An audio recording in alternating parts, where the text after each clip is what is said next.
Ẹ kú dédé wòye ẹ̀yin olólùfẹ́ Olóyinka TNT tí n bá ti rírun nǹkan báyìí n fẹ́ kí n tètè address ẹ̀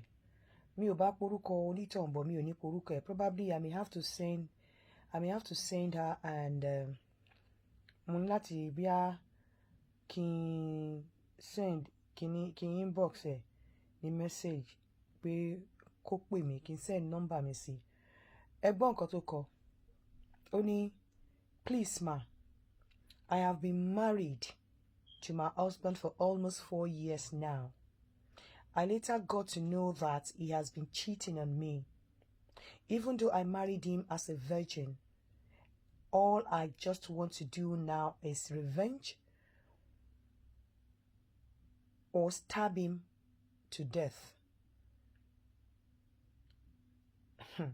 Kindly advise as I am going crazy. It's because she wants to go crazy. If you stab him to death, if you stab him to death, ayé ẹ ti tán, ayé ẹ ti bàjẹ́. Show what? One thing you refuse to understand is that, get this, ẹ̀yin obìnrin. Tó bá wù yín kẹ́ kúrò ní virgin. Kó jẹ́ wípé I meant to cover òbò yín. Tí wọ́n bá fi ọ̀bẹ là, wọn ò lè kókó sí.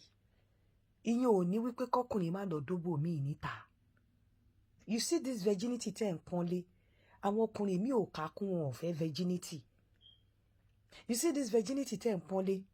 Òbò yín gan the fact pé ó jẹ́ virgin kò mí pé ó dùn tó òbò tí ọkùnrin ò dis virgin níta.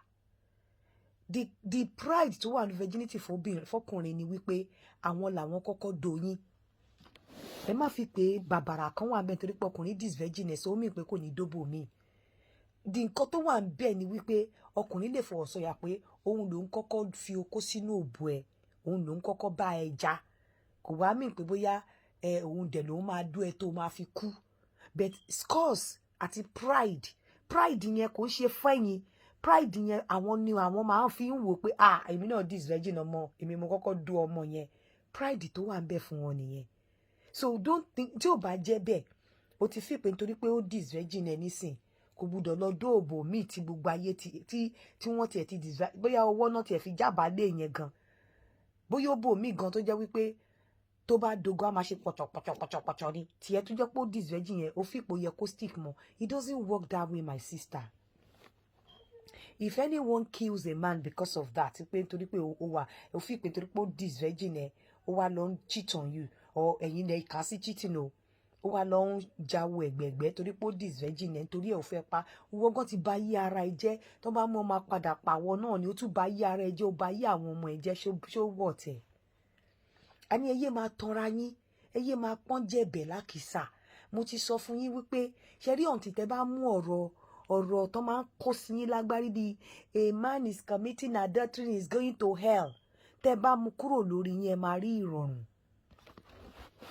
tẹ́ bá mú kúrò lórí yín wípé sẹ́ bí Ọlọ́run ṣe ṣẹ̀dá ọkùnrin in tí wọ́rọ̀ mọ̀ kọ́ tí Bíbélì sọ ni ó ní ìwà dáadáa wa bí àkísà ẹlẹ́gbin ló ṣe jẹ́ níwájú Ọlọ́run ọba in tí wọ́rọ̀ bóyá dáadáa ni fún ọkùnrin òbò tí wọ́n ń pọ́n tó fi pé torí pé ó jẹ́ virgin ó dis virgin ẹ̀ kìíní kan ó sì jẹ́ bàbàrà wàláì kò wú okó ọkùnrin dó so ó dis virgin ẹ pride tiẹ̀ ni ìwọ ló jẹ́ pride fún kò jẹ́ pride fọkùnrin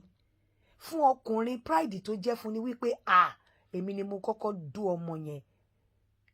okó mi ò wò bu ẹ̀rí kí n tó dó ọkùnrin ò fẹ́ mẹ́ni tó dó ẹ lẹ́yìn ìgbà yẹn bọ̀ pé èmi mo kọ́kọ́ dó ọmọ yẹn ló jẹ́ pride fún bọ̀ pride tiẹ̀ ni wípé ó bá ẹ nílé so tí ò bá ò lè sọ pé torí pé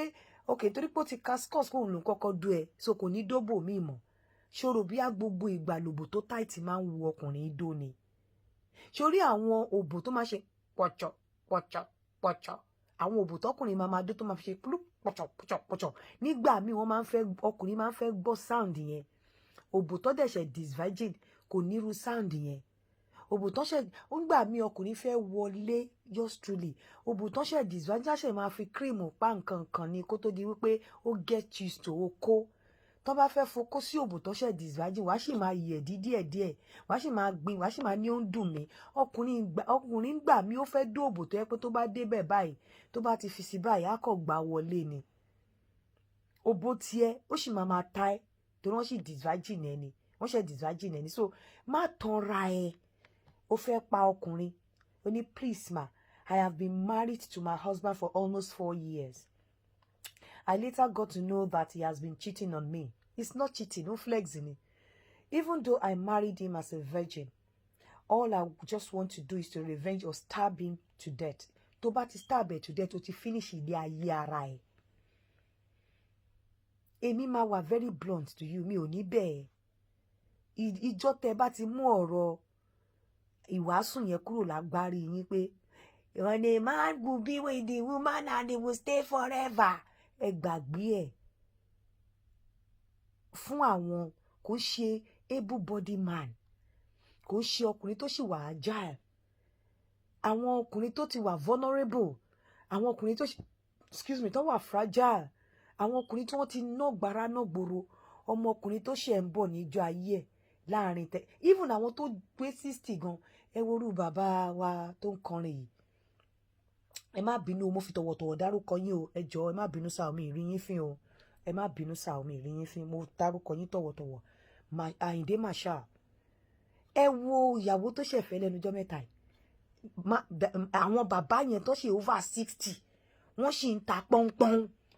ká tó má wàá sọ pé àwọn ọmọ kéékèèké sí ẹ wá nítorí pé ó disvirgin yín kó dúró lórí òbò yín báwo lẹ ṣe fẹ́ gẹ̀ẹ́tì ẹ wo àwọn bàbá yẹn bọ́ ṣe rí láwọn over 60 ẹ wo àwọn tó sì ń fẹ́ ẹ wo ẹni tó sì fẹ́ so what are you talking about? bá ní pé nítorí pé ọkùnrin disvirgin ẹ so nítorí nítorí pé ọkùnrin disvirgin ẹ kó wá rí mi òbò virgin yẹn gan tó bá tó stage kan á sùn ó fẹ́ dóbò tó rí pọ̀ṣọ̀pọ̀ṣọ̀ òbò virgin yẹn gan tó bá ó fẹ́ try òbò ọlọ́mọ mẹ́rin ó fẹ́ try òbò ọlọ́mọ mẹ́rin bó ṣe disvirgin yẹn gan wàhálà ni ó lè jẹ́ true bó ṣe disvirgin tiẹ̀ gan kò gbàdúrà kó break virginity mọ́ bóyá wo ló máa kọ́kọ́ disvirgin wàhálà tó dẹ̀ ṣe ó máa kò tẹ̀ fẹ́ gbàdúrà ti break virginity mọ́ jẹ́ kí n tún wá sọ fún ẹ pé ó disvirgin ẹ gan yẹn òbò ẹ gan lè put ẹ off pé wàhálà wò torí tó bá ṣẹ̀ṣẹ̀ disvirgin ẹ ṣe marry 4 years ago ló disvirgin ẹ so òbò ẹ sì máa ó sì máa gbà mí tó bá fẹ́ fi sin ní kán fi oil pa kán lubricate ẹ̀kọ́ tó fi sí á sì máa dùn ẹ̀ wá sì máa yẹ̀dí kò fẹ́ gbogbo wàhálà yẹn mo ní àwọn bàbá over 60 wọ́n sì ń gbé òòlù ẹlẹ́jẹ̀ tútù wọ́n sì ń ta pọ́npọ́n àbí irú ìyàwó bàbá tí mo sọ yìí tí mo fi tọ̀wọ̀tọ̀wọ̀ dárúkọ wọn yìí o rò wípé tí bàbá yẹn ò bá kátó ó lè gbé irú ìyàwó yẹn tí ò bá ní irinṣẹ́ tó máa fi kí ìyàwó ẹ̀ dáadáa o rò pé ó lè fẹ́rù ìyàwó yẹn ká tó má wàá sọ pé ìwọ tó tẹ̀tẹ̀ fẹ́ra ayé bóyá o ṣì wà under 40 wá nítorí pé ó disvirgin ẹ òfin ipò tí tó fẹ́ pa lọ pa o kó lè tètè rẹ́wọ̀n yẹ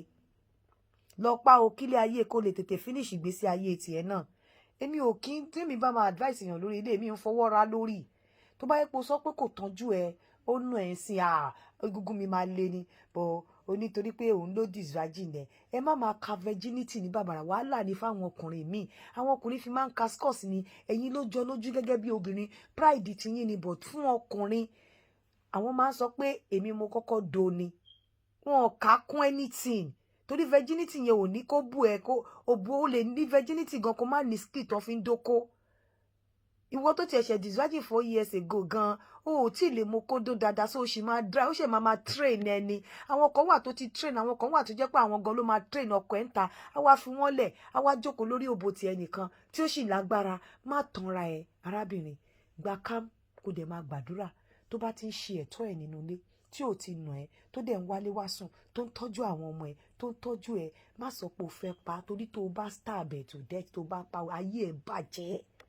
ó bá ayé ara ẹ̀ jẹ́ ó gborúkọ ó bá fámìlì ẹ̀ jẹ́ tó bá jàjà bọ́ ń bẹ̀ o ò lè rẹ́ni fẹ́ ẹ mọ́ tó náà máa sọ pé bó ṣe pa ẹ lágbájá ó máa palẹ̀ àfi kó yọ lọ fẹ́ ẹni tó bá bóyá ẹni tó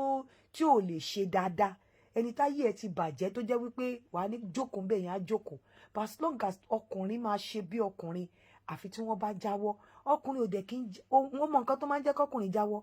tó kó wọn ò bá ṣiṣẹ́ dáadáa àbí tí wọn ò bá lówó tọkùnrin bá ní nǹkan tó fi ń ṣe ilé ayé tí okó ẹ̀ dẹ̀ ṣe ń ṣiṣẹ́ gbàgbé ẹ̀ o ẹ má tanra yín o ẹ máa mú àwọn ìwásùn a man shall live and kíní kan with the mud any man that is doing his adultery and fornication ẹgbẹ́nu sọ mo ti sọ fún pé Solomoni tó fẹ́ ìyàwó how many 600 ṣé kò lábò ìyàwó 600 yẹn ṣé kò dó wọn sórí ẹyọ kan ló bo ẹyọ kan ló dó ṣé Solomoni ò lábò kò mọ mú ṣé gbogbo àwọn ìyàwó yẹn ṣé àárí tí Solomoni dis virgin nú ẹ gbogbo àwọn ìyàwó yẹn àárí tí òbu ẹ ti fẹ̀ tó ti lami nínú wọn àbí gbogbo wọn ni wọn ò dó kó mi rí kan tó fẹ́ Solomoni nínú Bible ẹ jẹ́ lọ yára yín bèrè tó o bá lọ pa ọkọ ẹ tó stab ẹ to death nítorí pé ó gbóbìnrin ayé tiẹ̀ náà ti bàjẹ́ o ire o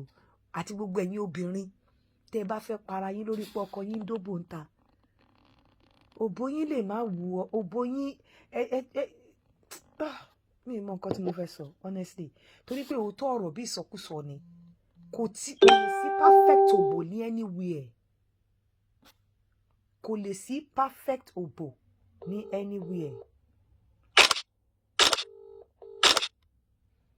kò lè sí perfect òbò lẹ́nìwhere kò dé ọkùnrin ò dẹ̀ lè dúró nítorí